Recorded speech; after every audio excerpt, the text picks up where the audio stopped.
Morning everybody. I got a simple video for y'all today. We're going to sharpen a knife, two knives actually, hone, clean up, take off a little bit of rust, basically go through my processes of how I touch up blades, refinish them, and bring them back to life. I'm not too far gone by any stretch of the imagination, but you'll see what I mean when we get into it. Now, this is my main knife sharpener. It's very expensive, it's very elaborate.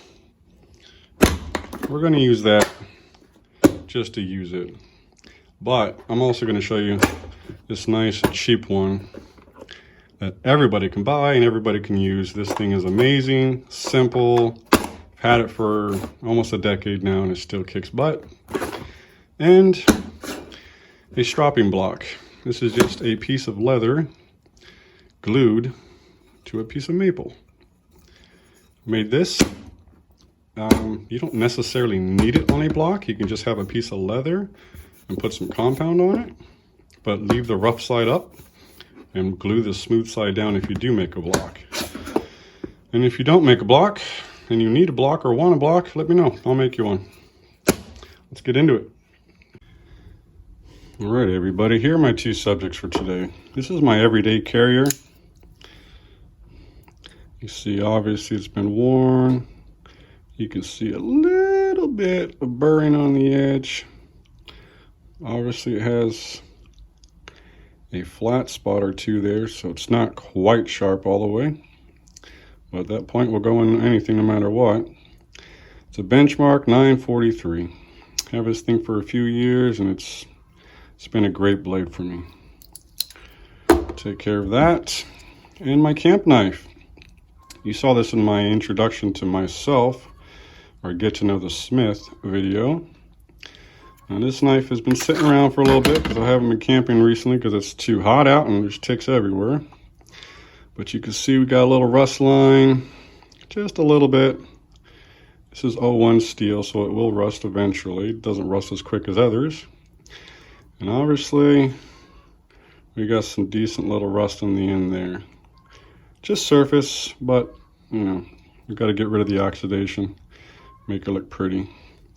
Now this edge is pretty good still because again, I haven't really been using it. So maybe we'll just hone this edge because it does not really need any severe sharpening. This blade on the other end needs the works. Let's get into it. Now, as promised, I'm going to show you how you would use this smaller kit. But when I do sharpen my blade, I'm going to use the higher end kit I use for all my blades because it's just way more accurate and I like it. All right, so this kit is super cheap. You can buy it on Amazon for I think under 40 bucks or something. I will find the link and leave it below so y'all can pick it up if you do want it or need it. So this is kind of the jig it comes with. And when you open your kit here, you're going to see these rods, you're going to see these stones, and your post, and there's a platform over here. I'll show you which the post screws into. All right, so what you're going to do first is you're going to set up your blade. Just goes in like so. Now, you're going to want to keep it straight with your edge. The end curves off, that's not an issue, but keep it straight with your edge regardless, and find a flat spot that you can clamp to if your blade happens to have one. This screw you can kind of just finger tight so it pinches on the end here and there's a gap there, and you just slowly open this bad boy up, acting like a fulcrum and squeezing this pinch pretty tight. Now you really got to wrench it on there for it to hold, but when you do, it's on there. And then now we can set it in the post. Now that your knife is set up, you want to grab a pole here. These are little rods. They act as guides working in the jig. So basically the way this works, let's see, this is super fine. This is like a glass finish. This is beautiful. Like this is really the last stone you would use. Or if your knife has a little bit of an edge, this is the only stone you would use because you're almost there anyway, so might as well just hone it out to give you that burr. You can see I've used these quite a bit, and I did not treat them as well as I should because this was the first knife sharpener I ever had. And when you use stones, you should have a flat block and you should sand them out. So after every use, that, you know, that bevel doesn't build up over time. The whole stone will wear evenly all the way down. I didn't do that. You should do that because that's how your stones should look. All the way down. Not like that. So we'll just set up one and we'll go from there. Again, I'm just going to show you this, how to use it, but I'm going to use my big one to really do it. So you're going to put these rods in as is, all the way, find a flat surface, push it down and make sure they're all flat, looking all the way down and straight, obviously. And then you just tighten this bad boy down. And then you have your guide. And I'm obviously going to use that side because it's straight. Tighten it up. Don't tighten these over tight because I have cracked one before. It's just plastic. But it's got to be tight enough where this is not sliding and changing your degree. So make sure you get that right and you should be good to go. And as you can see, I use oil when I sharpen, oil and rag. So after every pass, sorry about that, after every pass, I'll put a dab of oil and wipe off because as you can see all this material, that's metal. And you don't really want to be scraping that into another blade. Now here is the jig. Now you can see in this, you take it off the post, this is the post I was talking about, screwed to a bench. I believe this was separate. I don't know. You'd have to see when you look at your kit. You see the degrees on there? 25 is going to be your most common bevel for an edge. This one's not at that, but that would be your most common for most knives. The thinner the blade and the more severe the grind, like a chef knife would be like in the 17 range or around here. You're probably never going to use these for an average pocket knife, but if you have a real fine detailed one, maybe you will. Who knows? Depends on the abuse you want to give the edge. The more severe the angle, the easier the edge will chip. So at 25, when you put it on there, see that angle? See how it's more severe than the stone resting on it? But that's just to give you a ballpark. So it's going to slide along this. You can go multiple different strokes, but I'm just going to give you a ballpark on this guy. So it's on there now. You're really going to want to hold this because this thing is going to fly around. You can even hold your blade because your blade, if not tight, which sometimes comes loose, these are just screws, the blade will shift on you like that, little bit. So again, I use oil. It's just how I do it. Just gives me better results and I like it. So you're really gonna just scrape that edge all the way down. And you don't have to be precise, you can give it strokes, but just to get it going. And again, you're gonna work coarse to fine if it's a new edge. If it's already a good edge, you don't have to go crazy. But you're gonna just fine it out, fine it out, fine it out. And you'll see in the process, you'll see where it's cutting and where it's not. You see how it's very low on that edge? See all those scrape marks? Because this is not a 25-degree edge. So that is just your basic setup. So all the steps I did here, I'm going to do on the other machine because it's set up for this blade and this edge, and again, it's way more accurate for my needs. But all the steps can be done on this guy.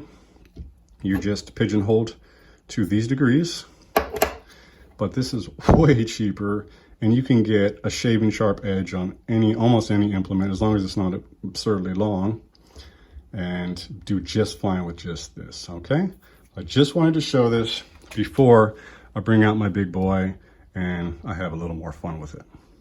All right, let's go to there now. All right, everybody, from Russia with love. Here's my big boy.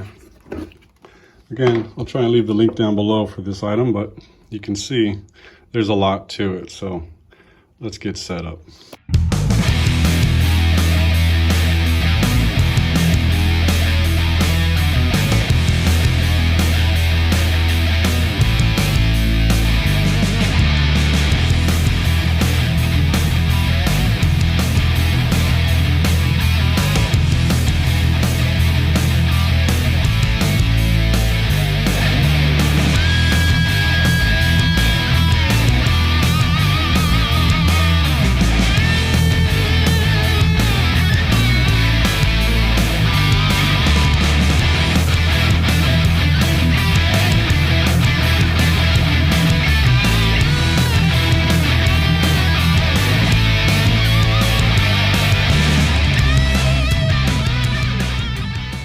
As you can see, we have multiple stones here.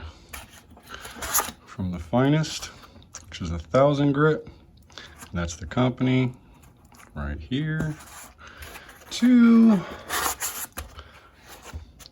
one of the roughers. This is the rougher here, it should be a 120. We don't need to go aggressive because, well, we just don't need to. The edge is not that bad, so we'll probably start with the 220. This is an aftermarket, different company, works just as well. So you can see there's a lot to putting this together because it's, again, more high-end. This is not an everyday knife sharpener. It's really good quality. Springs into place so you can flip your blade and do the other side real easy. And there's more attachments so you can spread out longer to do much bigger blades. You could do swords in this. It'll just take you for, take you a good while. Let's get a blade on it.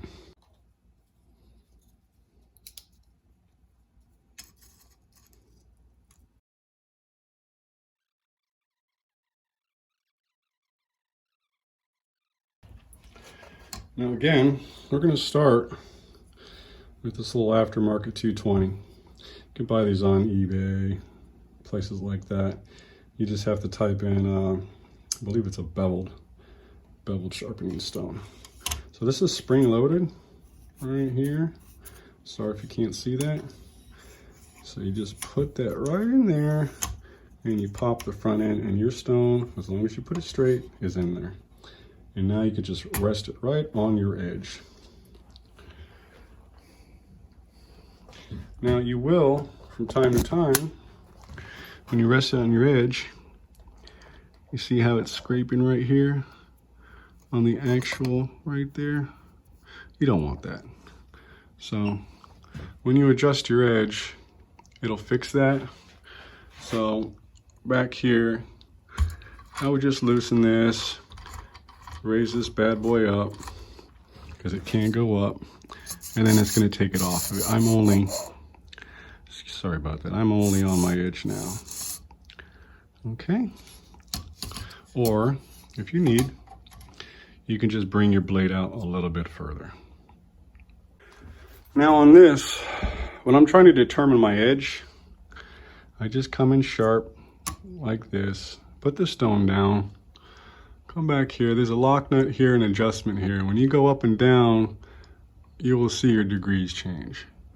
I leave it around 20. It's probably not actually 20 because you really need to put a digital gauge here, zero it out, and then you can know exactly what your degree is to the square point.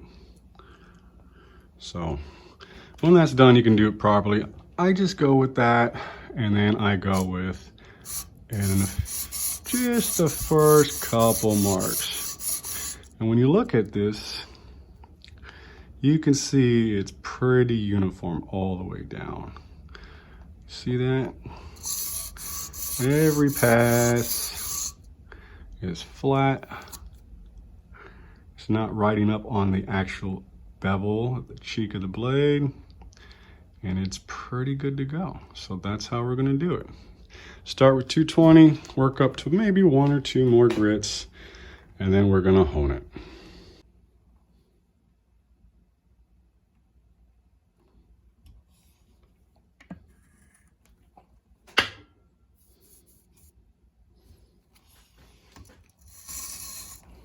Now you do want to keep your thumb here because this side of this stone will grind in to your handle. You don't really want that. I've done it a little bit here before, but whippity-doo. So keep your thumb here as a guide. It ain't gonna hurt your thumb. You'll just file your nail a little bit. And we have a stopper on the top so the stone does not run off. And we have a stopper below so the stone does not run up. So two very important things if you're not wanting to damage a blade. That's why I got this, because again, I sell blades. So if in the process, and this was Damascus or something beautiful, I were to run the stone up across it, well, that really puts a hamper in my work, if not ruining it. So now we just go along, a little bit of oil up to the tip. The tip you want to be careful, just kind of skate it right off, keep it even. You're gonna see as you look how it goes. It's gonna look very uniform. And we're just gonna go through the process here.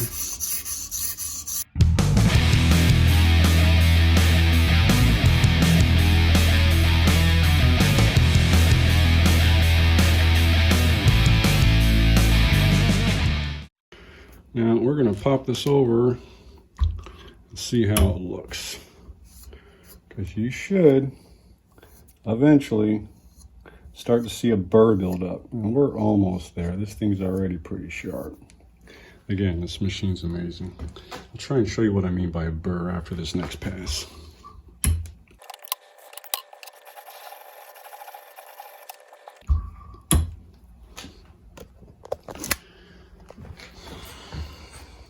Now, when I'm talking about a burr, you can just see it. It might disappear right now. Sorry, this camera's not meant for this, but there's gonna be a burr. It's just, you can just see it right there. Probably better without my hand. But when there's a burr, it's just a super fine strip of metal, like a mohawk hanging off, and it's gonna flap in the wind back and forth. When you pop that off, it's essentially extremely sharp blade. We're gonna do one more pass on this side and go from there. Now from 220, we're going to 400, and that's where I'm gonna stop. You don't need to go crazy. It doesn't look like, you need to look like a mirror. You know, technically the more polished the edge, the less it will cut, because it sometimes will just glide on a surface depending on what you're cutting. So again, there's an application to everything, so your edge is dependent on what it's going to be used for as well. So this will be our final pass, and you can actually feel when you're cutting and when you're not, and you can most certainly feel the coarseness of these stones. It's very obvious.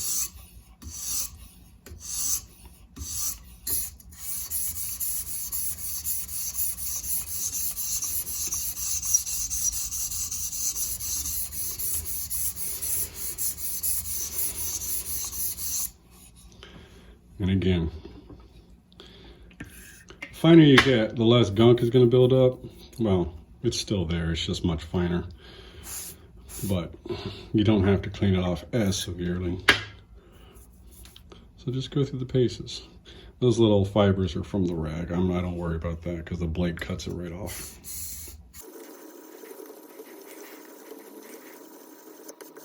All right. Now, another good tip to realize when the burr's showing up, if you can't immediately see it, just take your fingernail and you hook that edge. You will feel a little bit of a shelf building up. So, again, we're basically there. On to the other side.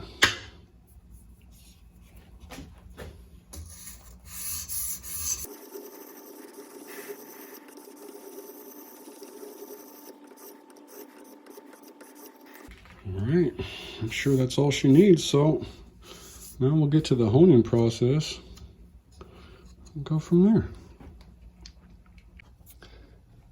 All right, everybody, we're gonna hone this edge. So again, anybody can do this with just a piece of leather, screw down to a bench, tape down, clamp down, or glue to a block as you should do it, and then clamp down. If you need one, I can make you one, just let me know, reach out. But again, when you establish your burr, which is that little bit of mohawk hanging on the end of that edge, you want to get that off because that's going to determine where a real edge is there, sharp, and final. So you're just going to put it down in roughly the angle. Could be a little bit more, a little bit less. It doesn't matter because when you're pushing down, the leather's going to kind of wrap around that edge regardless because it's a little spongy material. And some compound on it. You can use just leather if you want to. It's not the end of the world. But the compound does help because it's the slightest of an abrasive. So again, put it on. Keep your fingers safe. Don't put too hard on the tip because it's hard and steel. You can pop some tips off. Just run it right through. And then you're going to do the other side. Obviously, you're going to want to do more strokes than what I just did, but even within that, you can see there's a little bit of a polish coming up. So again, that's how you can do a honing on basically any blade. And then, you know, you've seen in the movies they do this with the flexible kind, which does work, but we don't want to round the edge too much. You want to keep everything square, at least with these style knives, and the edges we determine. So I'm going to finish this up on the big boy, and I'll show you what a real edge looks like.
All right, everybody, let's see how we did with the edge.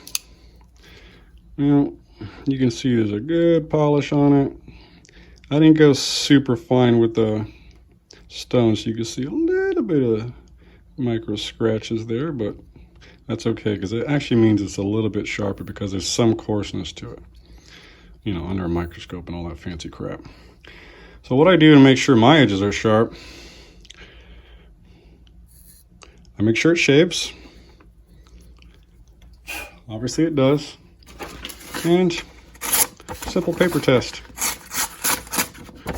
So now that's not perfect, you know.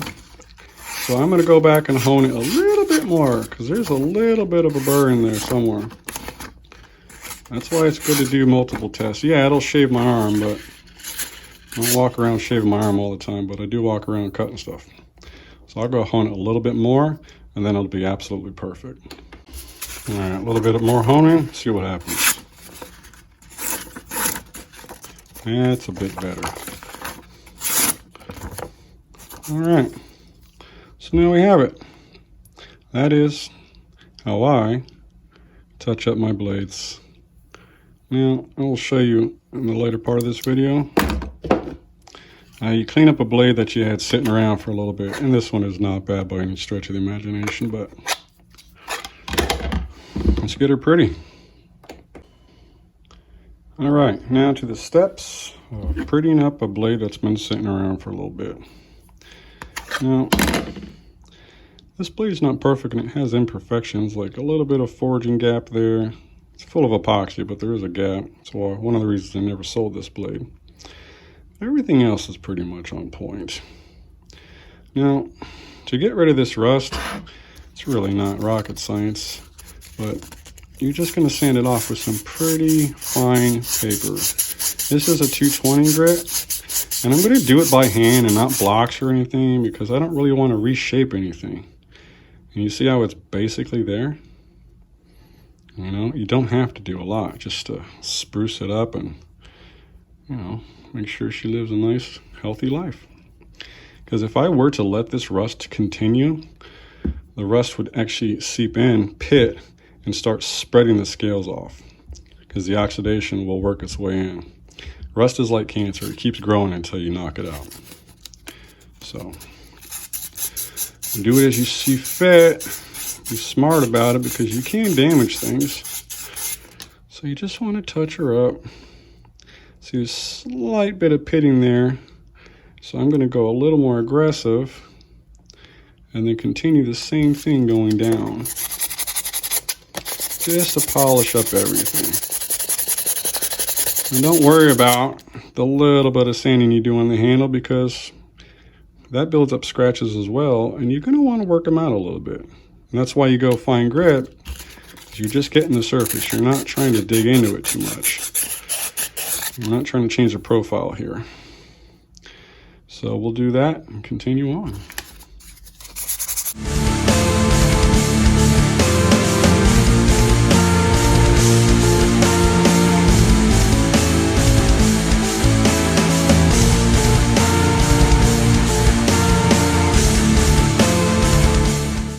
Now the next step, see a little bit of rust right there? There's a couple tools you can use depending on what you want to do to it because, again, we're using abrasives. So everything is going to leave what are called tooling marks. So again, these are tools, even though they're consumables like most tools are. We want to be able to leave this look, but take off that corrosion. So you can start with multiple things. There's steel wool you can use. There's Scotch-Brite you can use. You don't need a whole sheet. You can just take a corner. This stuff is beautiful. And go from there. Now, I'd probably use the Scotch-Brite because that's what this finish is to begin with. So if I run off, it'll still have the same kind of finish. Now, you can use this as well. Just take off a piece or work just a corner and just try and hit the area you want to fix rather than touching your actual, your actual bevels. And you see it's already lightening it up, so it's really just superficial. So maybe we'll just stick with the steel wool because it's doing it perfectly. As long as I don't scratch my blade. So there you go. Look at that. Already gone. No biggie. Same thing on the other side. And there she goes. Beautiful. Didn't even touch the bevels. Because again, I like my bevels the way they are. I'm a fan of that look. That is just Scotch-Brite scraped in a nice straight line continuously. So that, and then you can Scotch-Brite all of this if you like, just to even it out. Because again, that is the surface I left to begin with. So might as well go back to what that was.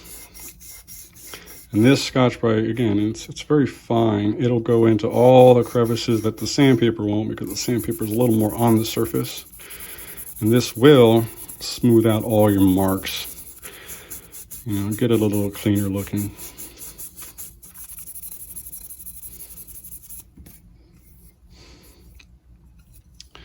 And there she goes. Now, if you really care about your knives, which you should because, time and money goes into these things. Got a little bit there. I gotta get that out. It's gonna bother me. There you go. Get out of here, corrosion. You bother me. So anyway, I finish up with a Scotch-Brite. Then I'll wipe her clean. And look nice and pretty. Focus camera. Not too crazy. Now again, you care about your knives, which you should. Every time you put your knife away, put oil on it. Unless of course it's some fancy stainless or something you can afford like that. If it's not, if it's a normal blade like this is, you want to treat it right. Now these pins are stainless, so nothing's ever really going to happen to those. Unless severe conditions. So again, I use 3-in-1 oil as long as I'm not eating from the blade. If it's a blade I eat from or cut my food from, I will use, an oil I cook with because that's going to keep the oxidation off. So again, I just finger in a little bit of oil, nothing crazy. Now, if it's going to be stored for a while, I might leave all that on there and then just throw it in the sheath. Because if it's going to be stored for a while, you're going to want to keep it how it is, keep it fresh, because I live in the Northeast, so it's very humid here, and rust, this is the rust state. New York is the rust state. So everything will rust. If you look at it wrong, it's going to rust. So you really just want to give it a nice coat if you're not going to be touching it anytime soon. You know, I picked this up a little bit, and if you're not, you said that one little wipe thinned it way out. That's perfect. It's still a nice thin coat. Put it in your sheath. And now you got a clean, healthy blade. Look how pretty that looks. You got a clean, healthy blade, rust-free. This edge was perfect, so I had no need to touch it. Unlike this edge, which I abused to high hell. So that one needed a full workup on the blade. I hope you all enjoyed this, learned something from this. If there's any tips bigger pros out there got from me, I am always open for, you know, better knowledge and fixing my mishaps. Anybody had any questions, please ask. And I'd appreciate a like, you know, subscribe if you're into this. And I hope everyone has a great day and take care.